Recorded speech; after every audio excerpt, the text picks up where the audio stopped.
আসসালামু আলাইকুম ভিউয়ার্স, রেহেনা রান্নাঘরে আপনাদেরকে স্বাগতম। আশা করি দেশ ও প্রবাসে যাই যেখানে আছেন আল্লাহর রহমতে ভালো আছেন, সুস্থ আছেন। আজকে আমি আবার একটা দারুণ মজার রেসিপি নিয়ে চলে এসেছি। আজকে আমি মুরগির মাংস দিয়ে লাউ রান্না করে দেখাবো। এখানে আমি ব্রয়লার মুরগি বা ফার্মের মুরগি নিয়েছি 1.5 কেজি।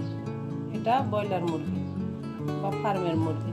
আমি এখানে 1.5 কেজি মাংস নিয়েছি। তাহলে চলুন কথা না বাড়িয়ে কিচেনে যাওয়া যাক।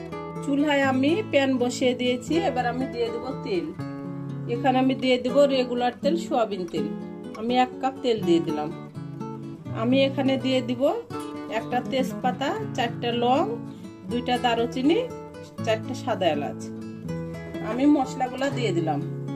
আমি এবার মশলাটাকে 20-25 সেকেন্ড টেলে আমি এটা যখন একটা অ্যারোমা বের হবে তখন আমি দিয়ে দেব পেঁয়াজ কুচি। এটা আমার 20-25 সেকেন্ড টালা হয়ে গেছে। এবার আমি দিয়ে দেব পেঁয়াজ কুচি। এখানে আমি মাঝারি সাইজের 4টা পেঁয়াজ কুচি নিয়েছি। আমি পেঁয়াজটাকে এবার হালকা ব্রাউন করে ভেজে। পেঁয়াজটা আমার হালকা সোনালি হয়ে গেছে। এবার আমি দিয়ে দেব মশলা।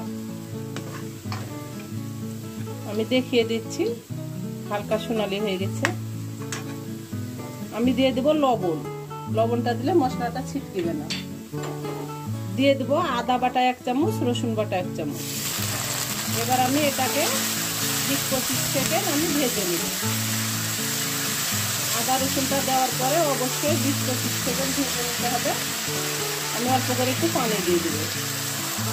আদা রসুনটা দেওয়ার পরে অবশ্যই 20-25 সেকেন্ড ভেজে নিতে হবে, নইলে আদা রসুনের যে একটা কাঁচা গন্ধ আছে সেটা থেকে গেলে তরকারিটা খেতে ভালো লাগবে না। সেজন্য আদা রসুনটা দেওয়ার পরে অবশ্যই 20-25 সেকেন্ড ভেজে নেবেন, তাহলে আদা রসুনের যে কাঁচা গন্ধ আছে সেটা চলে যাবে। আমি এবার দিয়ে দেব গুঁড়া মশলা। আমি দিয়ে দেব ধনিয়ার গুঁড়া 1 চামচ, মরিচের গুঁড়া 1 চামচ, হলুদের গুঁড়া 1/2 চামচ। লাউয়ে খুব অল্প মশলা ব্যবহার করতে হয়। লাউ অল্প মশলা ব্যবহার করলে লাউটা খেতে মজা লাগে। আমি এবার দিয়ে দেব অল্প করে পানি, গুঁড়া মশলাগুলো যেন পুড়ে না যায়। এখন অতিরিক্ত গরমের সময় লাউ খেতে খুবই মজা লাগে। লাউ আপনারা অনেক রকম করে রান্না করতে পারেন। লাউ চিংড়ি, লাউ মাছের মাথা দিয়ে লাউ ঘন্ট, মুরগির মাংস দিয়ে, গরুর মাংস দিয়ে, কালার ডাউল দিয়ে লাউটা অনেক রকম করে খাওয়া যায়। গরমের সময় লাউটা খেতে খুব ভালো লাগে। লাউ যেহেতু পানি জাতীয় জিনিস, লাউ খাওয়া খুব উপকার। আমি এবার মশলাটাকে ভালো করে কষে নিয়ে আমি ফিরে আসছি। মশলাটাকে আমি 2-3 মিনিট কষে নিব। 2-3 মিনিট মশলাটা কষে নিয়ে আমি ফিরে আসছি। মশলাটাকে আমি 2-3 মিনিট কষে নিয়েছি। দেখুন মশলা থেকে তেল ছেড়ে দিয়েছে। মশলাটা অবশ্যই হাতে সময় নিয়ে কষানোর চেষ্টা করবেন। 2-3 মিনিট মশলাটাকে ভালো করে কষিয়ে নেবেন। আমি এবার দিয়ে দেবো মাংস। এখানে ব্রয়লার মুরগি বা ফার্মের মুরগি, এখানে 1.5 কেজি মাংস আছে। মাংসগুলো আমি দিয়ে দিলাম। আমি এবার মাংসগুলোকে ভালো করে আমি নেড়ে চেড়ে আমি কষে নেব। মাংসটাকে আমি ভালো করে কষে নিয়ে আমি ফিরে আসছি। মাংসটাকে আমি প্রায় 5 মিনিট কষে নেব। মাংসটাকে 5 মিনিট কষে নিয়ে আমি ফিরে আসছি। মাংসটাকে আমি ভালো করে 5 মিনিট আমি কষে নিয়েছি। মাংসটা অবশ্যই 5 মিনিট কষিয়ে নিতে হবে। এটা বেশি কষানো যাবে না, যেহেতু এটা ব্রয়লার মুরগি বা ফার্মের মুরগি। এটা অত কষানো যাবে না। এটা 5 মিনিট কষিয়ে নিলে হবে। আবার আমরা যেহেতু লাউ দিয়ে কষাবো, আমি মাংসটাকে ভালো করে 5 মিনিট কষিয়ে নিয়েছি। এবার আমি দিয়ে দেবো লাউ। এখানে আমি মাঝারি সাইজের একটা লাউ নিয়েছি। লাউগুলাকে আমি এই সাইজ করে কেটে নিয়েছি। 2 ইঞ্চি মোটা মোটা করে আমি কেটে নিয়েছি লাউগুলাকে।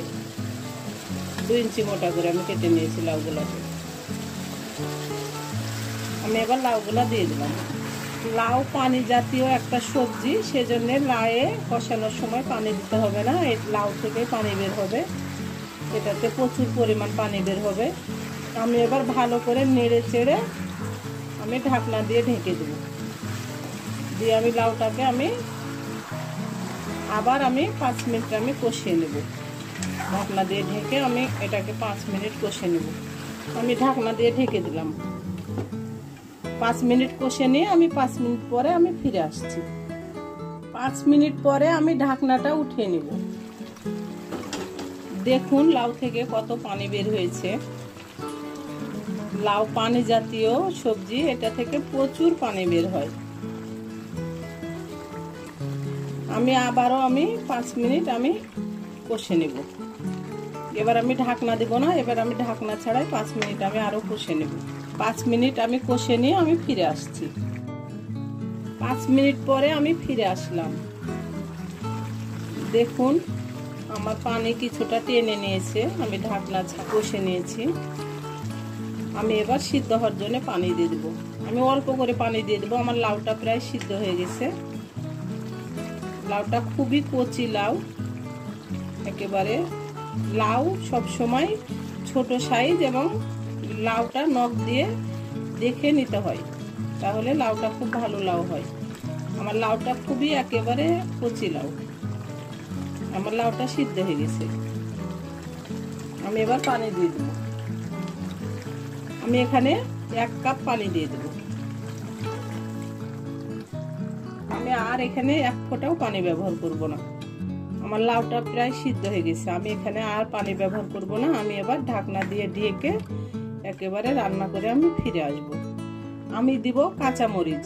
এটা কাঁচামরিচ কিন্তু লাল হয়ে গেছে। আমি 4টা কাঁচামরিচ দিয়ে দিলাম, কালারটা লাল হয়ে গেছে। আমি দিয়ে দেব জিরার গুঁড়া, ভাজা জিরার গুঁড়া। ভাজা জিরার গুঁড়াটাও অবশ্যই লাস্টে ব্যবহার করবেন, নামানোর আগে, তাহলে জিরার সেন্টটা পাওয়া যাবে এবং তরকারিটা খেতে মজা লাগে। জিরার গুঁড়াটা সব সময় তরকারি নামানোর আগে দিতে হয়, তাহলে তরকারিটা খেতে খুব মজা লাগে। আমি এবার ভালো করে নেড়ে চেড়ে ঢাকনা দিয়ে ঢেকে আমি একেবারে রান্না করে আমি ফিরে আসব। আমি এবার ঢাকনা দিয়ে ঢেকে একেবারে রান্না করে আমি ফিরে আসছি। আমি রান্না করে ফিরে আসলাম। আমি এবার ঢাকনাটা উঠিয়ে নেব। হয়ে গেছে আমার ব্রয়লার মুরগি বা ফার্মের মুরগি। এটা গরম ভাত, রুটি, পরোটা সব কিছুর সঙ্গে পরিবেশন করা যাবে। আমি যেভাবে রান্না করলাম আপনারা একবার হলো আমার মতো করে রান্না করে খেয়ে দেখুন।